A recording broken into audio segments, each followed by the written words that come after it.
Hello दोस्तों, this is Himani from ई विद्यार्थी। और आज के अपने इस सेशन में हम कक्षा 7 की पाठ्य पुस्तक वसंत भाग 2 के पाठ 3 हिमालय की बेटियां निबंध को पढ़ेंगे। इस निबंध के लेखक हैं श्री वैद्यनाथ मिश्र नागार्जुन। पाठ को शुरू करने से पहले आइए थोड़ा सा पाठ के विषय में जान लेते हैं। जैसा कि पाठ के शीर्षक से हमें पता चलता है हिमालय की बेटियां, तो लेखक इसमें हिमालय की बेटियों के बारे में बात कर रहे हैं। अब अगर हम देखें तो हिमालय एक पर्वत है और उसकी बेटियां थोड़ा सा समझ में नहीं आता। तो यहाँ पर लेखक ने हिमालय पर्वत को एक पिता के रूप में दर्शाया है और उनकी बेटियों के बारे में बताया है। अब अगर हिमालय पर्वत है तो उनकी बेटियां हैं नदियां। तो यहाँ पर उन्होंने हिमालय से निकलने वाली नदियों को उनकी बेटियों के रूप में दर्शाया है।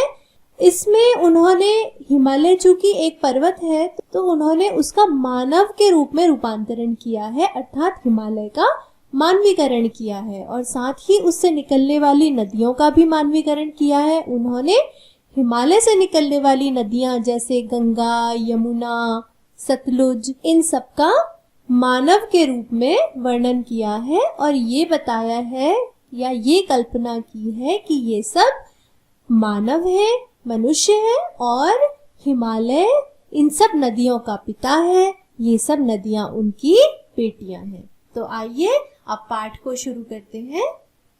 अभी तक मैंने उन्हें दूर से देखा था। बड़ी गंभीर, शांत, अपने आप में खोई हुई लगती थी। संभ्रांत महिला की भांति वे प्रतीत होती थीं। उनके प्रति मेरे दिल में आदर और श्रद्धा के भाव थे। माँ और दादी, मौसी और मामी की गोद की तरह उनकी धारा में डुबकियां लगाया करता था। तो इस पहले पद में लेखक ने यही बताया है कि जब तक उन्होंने नदियों को दूर से देखा था अर्थात उनका उद्गम नहीं देखा था कि वे जहाँ से निकलती हैं वो उस स्थान को जब तक लेखक ने नहीं देखा था तब तक वे यही सोचते थे कि नदियाँ कैसी हैं, गंभीर है, शांत है और किसी संभ्रांत मतलब होता है सुसंस्कृत महिला की तरह वे उन्हें लगती थी। क्योंकि लेखक ने नदियों को हमेशा मैदानी हिस्सों में देखा था और मैदानी भागों में नदियां शांति के साथ बहती हैं, उनमें कोई वेग आदि नहीं होता। जबकि जब यही नदियां पहाड़ों से निकलती हैं तो क्योंकि पहाड़ों के ऊबड़ खाबड़ रास्तों में से होकर गुजरती हैं और पहाड़ की ढाल से होते हुए उन्हें अपना रास्ता बनाना पड़ता है, उनका जल वेग के साथ गिरता है और किनारों से टकराकर अपने लिए मार्ग बनाता है। इसलिए वे कैसी अत्यधिक वेग के साथ वहां पर बहती हैं। लेकिन लेखक ने तो उन्हें अभी तक मैदानी हिस्सों में देखा था तो वे उन्हें गंभीर और शांत समझते थे। इसलिए वे कहते हैं कि उनके प्रति यानी कि नदियों के प्रति उनके दिल में यानी लेखक के दिल में बहुत अधिक आदर और श्रद्धा के भाव थे।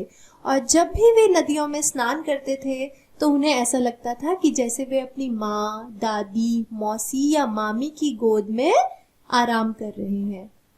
फिर आगे वे लिखते हैं, परंतु इस बार जब मैं हिमालय के कंधे पर चढ़ा तो वे कुछ और रूप में सामने थी। मैं हैरान था कि यही दुबली पतली गंगा, यही यमुना, यही सतलुज समतल मैदानों में उतरकर विशाल कैसे हो जाती हैं। इनका उछलना, कूदना, खिलखिलाकर लगातार हंसते जाना, इनकी यह भावभंगी, इनका यह उल्लास कहाँ गायब हो जाता है मैदान में जाकर। किसी लड़की को जब मैं देखता हूँ, किसी कली पर जब मेरा ध्यान अटक जाता है तब भी इतना कौतूहल और विस्मय नहीं होता जितना कि इन बेटियों की बाल लीला देखकर। आगे लेखक बताते हैं कि जब उन्हें हिमालय पर्वत घूमने का मौका मिला यानी वे हिमालय की तरफ जब ऊंचे पहाड़ों की तरफ घूमने गए तो उन्होंने क्या देखा? उन्होंने ये देखा कि जो गंगा नदी की दुबली पतली सी धारा उन्हें निकलती हुई पहाड़ों से निकलती हुई दिख रही है, वही मैदान में जाकर कैसी चौड़ी और शांत हो जाती है, इतनी विशाल हो जाती है। ये कैसे होती है? इनका उछलना, कूदना, लगातार खिलखिलाकर हंसते जाना, इनकी ये भाव भंगिमा, इनका उल्लास कहाँ गायब हो जाता है? मैदानों में जाकर। अर्थात जब पहाड़ों में नदियां निकलती हैं तो वे ऊंचे पहाड़ों से झरनों के रूप में, प्रपात के रूप में उछलती कूदती मचलती सी हमें दिखाई देती हैं और उनकी जलधारा बहुत पतली दिखती है और इतना वेग होता है उस जलधारा में कि यदि कोई कभी उनको देखे या अगर हम उनका मानवीकरण करें या उन्हें किसी मनुष्य के रूप में देखें तो हमें उनके जल का वेग ऐसा लगेगा जैसे कोई हंस रहा है। उस गिरते हुए जल में जो आवाज होती है वो ऐसा लगता है जैसे कोई हंस रहा है या फिर कोई चंचलता प्रदर्शित कर रहा है। लेखक आगे लिखते हैं कि जब वे किसी लड़की को देखते हैं या जब किसी सुंदर पुष्प की कली पर उनका ध्यान अटक जाता है तभी भी उन्हें इतना कौतूहल नहीं होता जितना कि उन्हें इन बेटियों की बाल लीलाएं देखकर। बेटियां कौन है? ये नदियां। और बाल लीलाएं क्यों कहा गया है? क्योंकि ये हिमालय से निकल रही है। जैसे कोई बालिका जब अपने पिता के घर में होती है या अपने बचपन के स्वरूप में होती है तो वे कितनी चंचल और कितनी चुलबुली और कितनी ज्यादा उसके अंदर क्षमताएं होती हैं, इतनी ज्यादा ऊर्जा होती है उसके अंदर। लेकिन जैसे जैसे वो बड़ी होती जाती है, वो बाल्यावस्था से युवावस्था में पहुंचती है तो धीरे धीरे उसकी बाल्यावस्था की चंचलता थोड़ी थोड़ी कम होती जाती है और उसमें गंभीरता आती जाती है। इसी तरह ये नदियां चूंकि हिमालय से निकल ही रही है तो लेखक ऐसा मानते हैं कि ये अभी अपने पिता के घर में है और बाल स्वरूप में है, अर्थात छोटी बच्ची के रूप में है।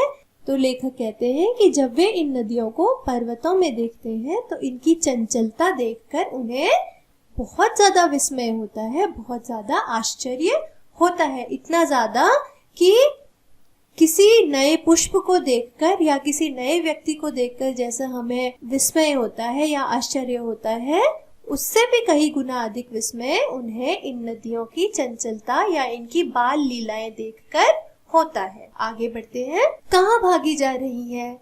वह कौन लक्ष्य है जिसने इन्हें बेचैन कर रखा है?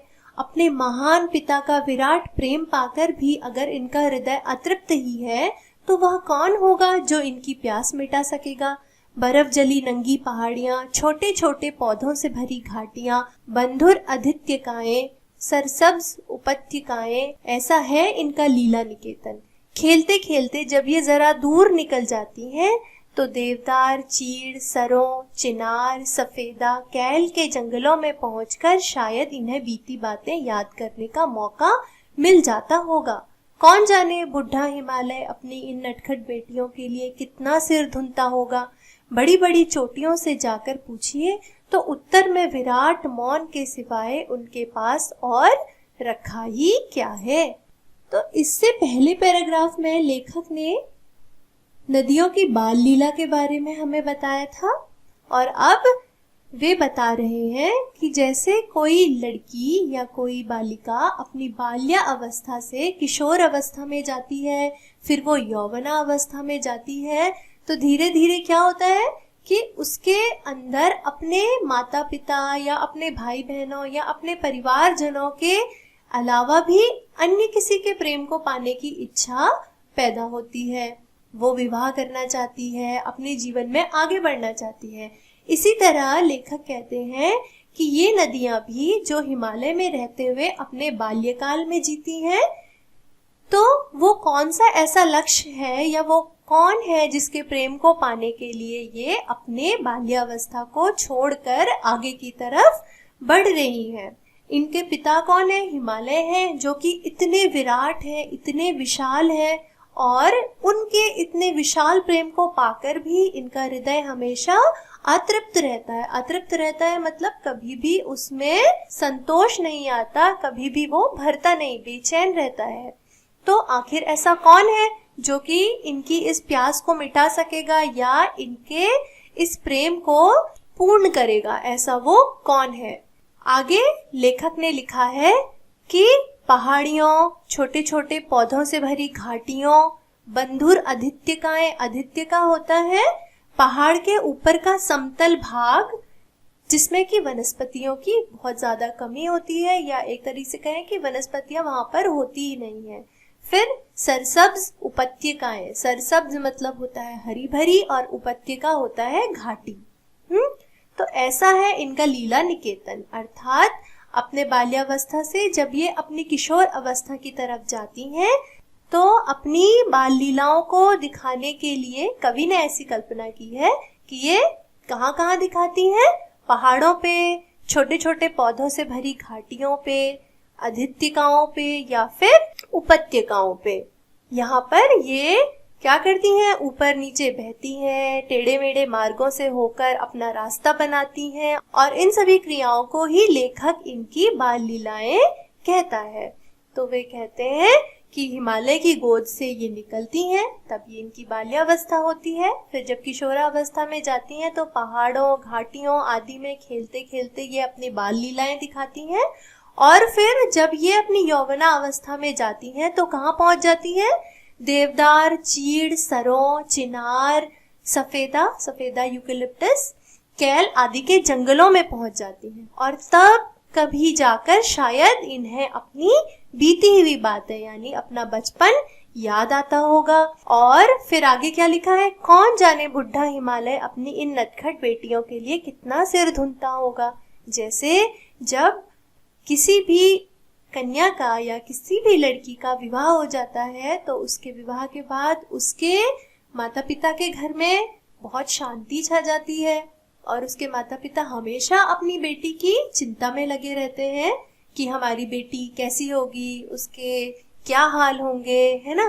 तो इसी प्रकार क्योंकि ये सारी नदियां हिमालय की बेटियां हैं, तो जब ये हिमालय को छोड़कर आगे बढ़ जाती हैं तो इनका पिता बूढ़ा हिमालय अपनी इन नटखट बेटियों के लिए हमेशा परेशान रहता होगा या इनकी हमेशा चिंता करता होगा। यहाँ पर हम आपको फिर से बता दें कि लेखक ने हिमालय को नदियों का पिता और नदियों को हिमालय की बेटी बनाया है। उन्होंने इन सब का मानवीकरण किया है। फिर उसने लिखा है कि हिमालय की बड़ी बड़ी चोटियों से अगर कोई जाके पूछे तो उसके उत्तर में उन्हें एक विशाल मौन यानी कि शांति के अलावा और कुछ नहीं मिलेगा, वो इसका कोई जवाब नहीं दे सकते। आगे सिंधु और ब्रह्मपुत्र, ये दो ऐसे नाम हैं जिनके सुनते ही रावी, सतलुज, व्यास, चनाब, झेलम, काबुल, इसका नाम कुभा भी है, कपिशा, गंगा, यमुना, सरयू, गंडक, कोसी आदि हिमालय की छोटी बड़ी सभी बेटियां आंखों के सामने नाचने लगती हैं। वास्तव में सिंधु और ब्रह्मपुत्र स्वयं कुछ नहीं है। दयालु हिमालय के पिघले हुए दिल की एक एक बूंद न जाने कब से इकट्ठा होकर इन दो महानदों के रूप में समुद्र की ओर प्रवाहित होती रही है। कितना सौभाग्यशाली है वह समुद्र जिसे पर्वतराज हिमालय की इन दो बेटियों का हाथ पकड़ने का श्रेय मिला। अब आगे लेखक ने बताया है सिंधु और ब्रह्मपुत्र नदी के बारे में। सिंधु नदी जो है ये पंजाब प्रांत की तरफ से बहते हुए सागर में मिलती है, और इसी तरह ब्रह्मपुत्र जो है वो तिब्बत, भारत और बांग्लादेश की तरफ से बहते हुए अरब सागर में गिर जाती है। चूंकि सिंधु और ब्रह्मपुत्र दो क्या है, महानद है। महानद अर्थात जो छोटी छोटी नदियों से मिलके बने हैं उन्हें महानद कहा जाता है। तो इन दो नदियों के नाम को सुनते ही हमें रावी, सतलुज, व्यास, चनाब, झेलम, काबुल, कपिशा, गंगा, यमुना, सरयू, गंडक, कोसी, हिमालय की इन सभी बेटियों की याद आती है, क्योंकि सिंधु और ब्रह्मपुत्र स्वयं में कुछ भी नहीं है। इनका निर्माण कैसे हुआ है, दयालु हिमालय के पिघले हुए दिल की एक एक बूंद, अर्थात दयालु हिमालय का दिल क्या है, हिमालय का दिल क्या है, हिमालय का दिल है उसमें जमी हुई बर्फ। हिमालय में जो बर्फबारी लगातार होती रहती है वही बर्फ की कणें या बर्फ की बूंदें धीमे धीमे पानी के रूप में पिघलती हैं, एक एक बूंद जमा होती है और उसके बाद फिर क्या होता है, ये दो महानद तैयार होते हैं। अब ये दो महानद ही नहीं बल्कि हिमालय से निकलने वाली सभी नदियां इसी प्रकार बनती हैं या नदी का रूप लेती हैं। बर्फ की छोटी छोटे कण जब पिघल के जल के रूप में एकत्रित होते हैं, तभी तो वे नदी के रूप में आगे बढ़ते हैं। यहाँ पर लेखक यही बताना चाहते हैं कि हिमालय रूपी पिता अपनी इतनी प्रेम से पाली हुई बेटियों को क्या करते हैं, आगे प्रवाहित होने के लिए भेज देते हैं। क्यों? क्योंकि आगे जाकर उन्हें किससे मिलना होता है? समुद्र से मिलना होता है। इसीलिए लिखा है कि वह समुद्र बहुत ज्यादा सौभाग्यशाली है, जिसको हिमालय की इन दो बेटियों का हाथ पकड़ने का श्रेय मिला, अर्थात जिसके साथ हिमालय की इन दो बेटियों का क्या होता है? मिलन होता है। आगे बढ़ते हैं। जिन्होंने मैदानों में ही इन नदियों को देखा होगा, उनके ख्याल में शायद ही यह बात आ सके कि बूढ़े हिमालय की गोद में बच्चियां बनकर ये कैसे खेला करती हैं। अब जिन्होंने नदियों को सिर्फ मैदानी भागों में देखा है, वे तो उनके स्वरूप को बिल्कुल ही नहीं पहचान पाएंगे अगर वे उन्हें पहाड़ों में देखें, क्योंकि पहाड़ों में वे इतने वेग से बहती हैं कि कोई कल्पना नहीं कर सकता कि यही नदियां मैदानों में आकर इतनी शांत हो जाती हैं। इसीलिए लिखा गया है कि शायद जिन्होंने उन्हें मैदानी भागों में देखा हो, वे ये कल्पना नहीं कर सकते कि जब ये बच्चियां या ये नदियां अपने पिता यानी हिमालय की गोद में अर्थात हिमालय की पहाड़ियों में बहती हैं, तब ये बालिका के रूप में है तो कितना सुंदर खेल दिखाती हैं। आगे बढ़ते हैं। माँ बाप की गोद में नंग धड़ंग होकर खेलने वाली इन बालिकाओं का रूप पहाड़ी आदमियों के लिए आकर्षक भले न हो, लेकिन मुझे तो ऐसा लुभावना प्रतीत हुआ वह रूप कि हिमालय को ससुर और समुद्र को उसका दामाद कहने में कुछ भी झिझक नहीं होती है।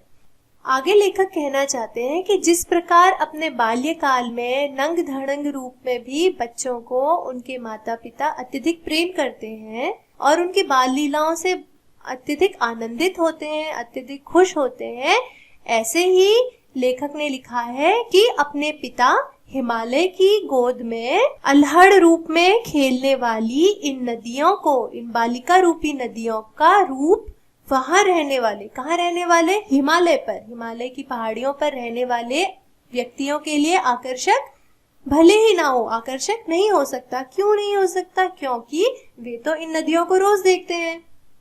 अब जो लेखक हैं वे तो मैदानी भाग से पर्वतीय भाग में पहुंचे हैं, तो वहां वो नदियों का अलग ही स्वरूप देख रहे हैं, लेकिन पर्वतीय भाग में रहने वाले लोगों ने तो सदा ही उन नदियों को उसी रूप में देखा है कि वे चंचल हैं, अत्यधिक वेग के साथ बहती हैं, खिलखिलाकर हंसती हैं, तो इसलिए वहां रहने वाले लोगों के लिए वो रूप बिल्कुल भी लुभावना भले ही नहीं होगा, लेकिन लेखक को वो रूप इतना अधिक लुभावना प्रतीत होता है कि वे समुद्र को इन नदियों का पति अर्थात हिमालय का दामाद कहते हैं और हिमालय को समुद्र का श्वसुर अर्थात इन नदियों का पिता कहते हैं, और इसमें उन्हें कोई भी झिझक नहीं होती है। आगे लेखक ने लिखा है, कालिदास के विरही यक्ष ने अपने मेघदूत से कहा था, वेत्रवती बेतवा, नदी को प्रेम का प्रतिदान देते जाना, तुम्हारी वह प्रेयसी तुम्हें पाकर अवश्य ही प्रसन्न होगी। यह बात इन चंचल नदियों को देखकर मुझे अचानक याद आ गई और सोचा कि शायद उस महाकवि को भी नदियों का सचेतन रूपक पसंद था। दरअसल जो भी कोई नदियों को पहाड़ी घाटियों और समतल आंगनों के मैदानों में जुदा जुदा शक्लों में देखेगा, वह इसी नतीजे पर पहुंचेगा।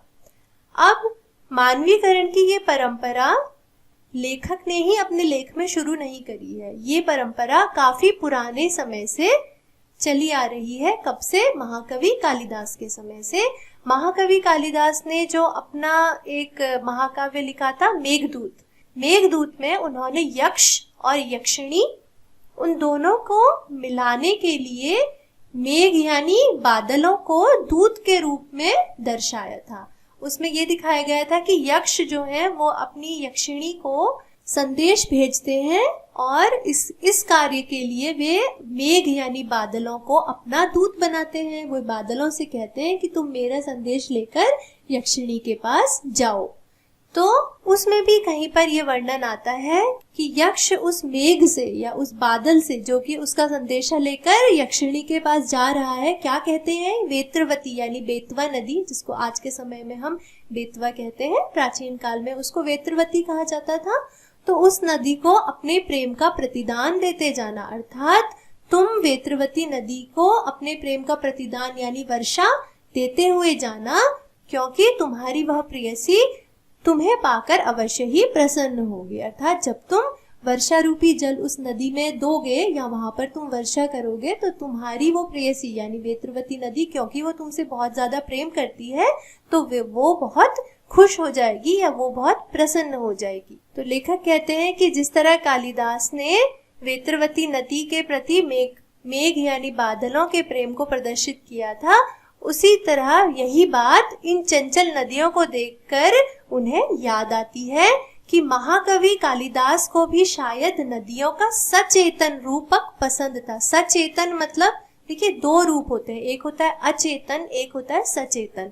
अचेतन मतलब अ मतलब नहीं और चेतन मतलब होता है चेतना, जिसके अंदर चेतना ना हो, जिसके अंदर प्राण ना हो, अर्थात हम नदी, पर्वत, जंगल या तो इन्हें निर्जीव मान लें, और या फिर एक होता है सचेतन रूप की स मतलब साथ और चेतना मतलब चेतना यानी कि प्राण, तो दूसरा होता है सचेतन रूप। तो वे कहते हैं कि प्राचीन काल में भी शायद कालिदास जैसे कवियों को इन नदियों का या जिनको लोग निर्जीव मान सकते हैं उनका चैतन्य रूप ही पसंद था, उनके अंदर प्राण ही पसंद थे। इसीलिए उन्होंने इन नदियों को सचेतन रूप में अपने काव्य में प्रदर्शित किया है। तो फिर कवि कहते हैं कि जो भी व्यक्ति पहाड़ी घाटियों और समतल आंगन के मैदानों में इन नदियों को अलग अलग शक्लों में देखेगा, वो इसी नतीजे पर पहुंचेगा कि इनका कैसा रूप अच्छा है, चैतन्य रूप ही ज्यादा अच्छा है। अर्थात हमें इन्हें सजीव ही मानना चाहिए, निर्जीव हम इन्हें नहीं मान सकते, क्योंकि इनका रूप इतना सुंदर है कि उसको हम निर्जीव मानने का अपराध कर ही नहीं सकते। आगे काका कालेलकर ने इन नदियों को लोक माता कहा है, किंतु माता बनने से पहले यदि हम इन्हें बेटियों के रूप में देख लें तो क्या हर्ज है। और थोड़ा आगे चलिए, इन्हीं में अगर हम प्रेयसी की भावना करें तो कैसे रहेगा। ममता का एक और धागा भी है जिसे हम इनके साथ जोड़ सकते हैं। बहन का स्थान कितने कवियों ने इन नदियों को दिया है। एक दिन मेरी भी ऐसी भावना हुई थी। थोलिड तिब्बत की बात है, मन उचट गया था, तबीयत ढीली थी, सतलुज के किनारे जाकर बैठ गया। दोपहर का समय था, पैर लटका दिए पानी में। थोड़ी ही देर में उस प्रगतिशील जल ने असर डाला, तन और मन ताजा हो गया, तो लगा मैं गुनगुनाने। इस अंतिम पद में लेखक ने ये कहा है कि केवल पुराने समय के कवियों ने ही इनका मानवीकरण नहीं किया, नए समय के कवि भी इनका मानवीकरण करते हैं। तो उसी के रूप में उन्होंने बताया है कि काका कालेलकर ने भी इन नदियों को क्या कहा है, लोक माता। लोक मतलब संसार और माता मतलब जो माँ है, जो जननी है, अर्थात संसार की जननी नदी है। क्यों है? क्योंकि हम देखते हैं कि मानव ने जब प्रारंभिक समय से भी विकास किया तो जल ही उसका जीवन रहा है। एक नारा भी आता है, ये जल ही जीवन है, अर्थात जहाँ जल नहीं है वहाँ जीवन नहीं है। पृथ्वी में जीवन क्यों है? क्योंकि यहाँ पर पानी की अधिकता है, पानी है लोगों के लिए, इसीलिए यहाँ पर जीवन है। इसीलिए नदियों को लोकमाता कहा गया है, क्योंकि नदियों में ही जल का प्रवाह नदियों के द्वारा होता है, इसलिए नदियों को लोक माता कहा गया है। पुरानी जितनी भी सभ्यताएं हुई हैं वे सब कहाँ हुई है? नदियों के किनारे। नदी घाटी सभ्यताएं हमने सुना है, तो वे सब नदियों के किनारे, अर्थात लोगों को जीने के लिए जल चाहिए, और जहाँ जहाँ जल उपस्थित था वहीं वहीं सभ्यताओं का विकास हुआ है। लेकिन लेखक कहते हैं कि माता ही क्यों, हम इन्हें बेटी के रूप में भी देख सकते हैं, और अगर हम थोड़ा और आगे जाएं तो हम इन्हें प्रेमिका के रूप में भी देख सकते हैं। और ममता का एक और स्वरूप भी है जो हम इनको दे सकते हैं, वो है बहन का स्वरूप। कितने ही कवियों ने नदियों को बहनों का भी स्वरूप दिया है या बहनों का भी नाम दिया है। वे आगे बताते हैं कि एक बार जब वे तिब्बत में अत्यधिक थक गए थे और उनका मन बहुत ज्यादा व्यथित हो गया था, तबीयत थोड़ी ढीली या खराब हो गई थी, तो सतलुज नदी के किनारे जाकर बैठ गए। और जैसा कि नदियों के किनारे जाकर बैठे तो इच्छा होती है नदी के जल से थोड़ा खेल करने की, तो इसी तरह लेखक की भी इच्छा हुई कि वे अपने पैर डालकर नदी में बैठ जाएं। वे नदी के किनारे पैर डालकर बैठ गए और थोड़ी ही देर में उस प्रगतिशील नदी ने या उस प्रगतिशील जल ने प्रगतिशील मतलब प्रगति मतलब आगे बढ़ने वाला, प्रगतिशील मतलब आगे बढ़ने वाला, तो उस आगे बढ़ते हुए जल ने असर डाला और उनका मन ताजा हो गया, उनकी सारी व्यथा दूर हो गई। और जब उनकी सारी व्यथा दूर हो गई तो वे भी गीत गाने लगे। अब वे क्या गीत गाने लगे? जय हो सतलुज बहन तुम्हारी, लीला अचरज बहन तुम्हारी, हुआ मुदित मन हटा खुमारी, जाऊं मैं तुम पर बलिहारी। तुम बेटी यह बाप हिमालय, चिंतित पर चुपचाप हिमालय, प्रकृति नटी के चित्रित पट पर, अनुपम अद्भुत छाप हिमालय, जय हो सतलुज बहन तुम्हारी। तो जब नदी के जल में पैर डालने पर लेखक की सारी व्यथा या सारा कष्ट दूर हो गया, तो उन्होंने नदी को किस रूप में देखा? अपनी बहन के रूप में। और उन्होंने उनके ऊपर एक कविता लिखी। क्या लिखी? उन्होंने कहा कि हे सतलुज बहन तुम्हारी जय हो, तुम्हारी लीला अचरज से भरी है, यानी आश्चर्य से भरी है। तुम्हारे जल में पैर डालते ही मेरा मन मुदित हो गया, मुदित मतलब प्रसन्न हो गया, और हटा खुमारी, और मेरे सारे दुख या मेरी सारी खुमारी या मेरा सारा क्लेश मिट गया। जाऊं मैं तुम पर बलिहारी, इसलिए मैं तुम पर बलिहारी जाता हूँ, अर्थात मैं तुम्हारे आगे नतमस्तक हूँ। तुम बेटी यह बाप हिमालय, तुम बेटी हो और तुम्हारे पिता कौन है? हिमालय है। चिंतित पर चुपचाप हिमालय, और हिमालय सदैव तुम्हारे लिए, क्योंकि तुम उनकी पुत्री हो तो इसलिए वे सदैव तुम्हारे लिए चिंतित तो रहते हैं, लेकिन वे शांत हैं या वे चुप हैं। प्रकृति नटी के चित्रित पट पर अनुपम अद्भुत छाप हिमालय। ये शांत हिमालय जो है ये प्रकृति रूपी नटी, नटी अर्थात जो नट अपना खेल दिखाते हैं, नटी, उनके द्वारा बनाए गए सुंदर चित्र पर अनुपम यानी कि जिसकी कोई उपमा नहीं दी जा सकती, जो सबसे अलग है, जो अपने में अनूठा है और अद्भुत है। अद्भुत है मतलब निराला है। क्या? हिमालय। तो ये हिमालय पर्वत जो है, जो तुम्हारे लिए चिंतित रहता है लेकिन शांत है, वो क्या है? प्रकृति रूपी नटी के द्वारा बनाए गए चित्र पर एक अनुपमेय और सुंदर निराली छाप के रूप में स्थित है, या छाप के रूप में दर्शाया गया है। जय हो सतलुज बहन तुम्हारी, हे सतलुज बहन तुम्हारी जय हो। तो आज हमने हिमालय की बेटियां पाठ को पढ़ा और समझा। अब इस पाठ के प्रश्न उत्तर हम अगले भाग में करेंगे। तब तक के लिए bye bye and thanks for watching this video. Thank you.